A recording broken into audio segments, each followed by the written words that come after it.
How a hacker almost killed thousands. Clicks on a slider. In a water plant, an operator stares.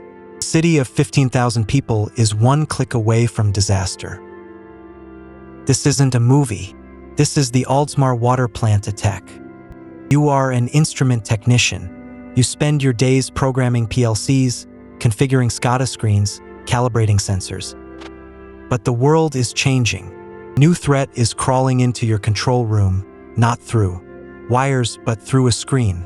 Remote access. In 2021, a single computer in Oldsmar, Florida became a battlefield. And the weapon? Sodium hydroxide, caustic soda. In high doses, it burns skin, it burns eyes, it can kill. This is the story of a hack that almost poisoned a city, and it could happen anywhere. On February 5, 2021, a water treatment plant in Oldsmar, Florida, is running routine. The operators are monitoring flow, pH levels, chlorine residuals. Normal day. Someone else is watching. The attacker is using Teamviewer, a remote desktop software, and it's installed on a shared computer connected to the plant's Scada network. No firewall, no multi-factor authentication. Imagine a door, unlocked, in plain sight. That door leads directly to the controls that adjust chemical doses. The attacker walks through. This was not a sophisticated hack. It was a simple exploit of basic negligence. Similar vulnerability was found in a water plant in California earlier that year, a forgotten modem still connected to the control network. The pattern is everywhere. At around 1:30 p.m., an operator sees something strange. A mouse cursor moves across his screen by itself. It opens the sodium hydroxide control. It drags the set point from 100 parts per million to 11,100. That's over 100 times the normal dose. If that water reached homes, it would cause chemical burns, vomiting, blindness. Operator trained, alert, immediately clicks the mouse. He overrides the change. He resets it to 0. The attack fails. But the question remains, what if he hadn't been watching?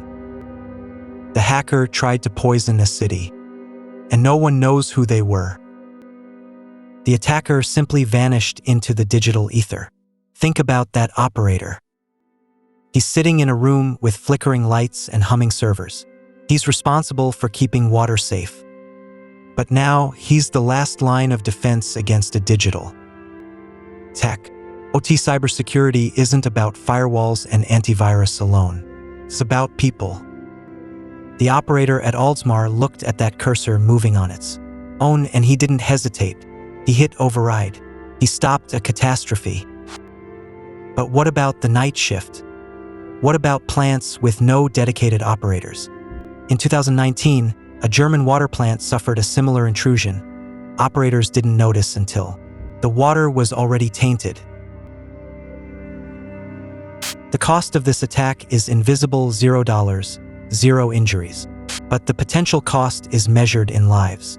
Imagine a hospital, dialysis machines, neonatal units, all relying on clean water. One wrong dose and the damage is irreversible. That is the human cost. Oldsmar is just one example. Stuxnet 2010 physically destroyed centrifuges in Iran. Ukraine Power Grid 2015 left 225,000 people in the dark for hours. These are not isolated events. They are a pattern. Nation-state actors and cybercriminals are probing critical infrastructure. Water, power, oil, everything is connected. The average salary for an OT security professional now tops $130,000. Why? Because the demand is exploding. Control engineers, instrument techs, you are the front line. You understand the physics. Now you need to understand the cyber. Because the next attack might not be stopped by a mouse. Click. In 2020, a ransomware attack hit a water plant in Israel. The attackers gained full control of the chlorination system. Only luck prevented disaster. The battlefield is here. So how do we stop the next Oldsmar? First, network segmentation. The plant control network must be separate from the business network. Second, remote access must be locked down. No Teamviewer without multi-factor authentication. Third, human in the loop. Every critical action must require a physical confirmation. But here's the hard truth. According to a 2022 survey, about 40% of industrial control systems in North America still have remote desktop protocol exposed. The defenses exist, but they must be implemented. As an OT professional, you can be the difference. Or, like the Oldsmar operator, the one who sees the cursor and acts. Training, awareness, and vigilance are your strongest weapons. The choice is yours.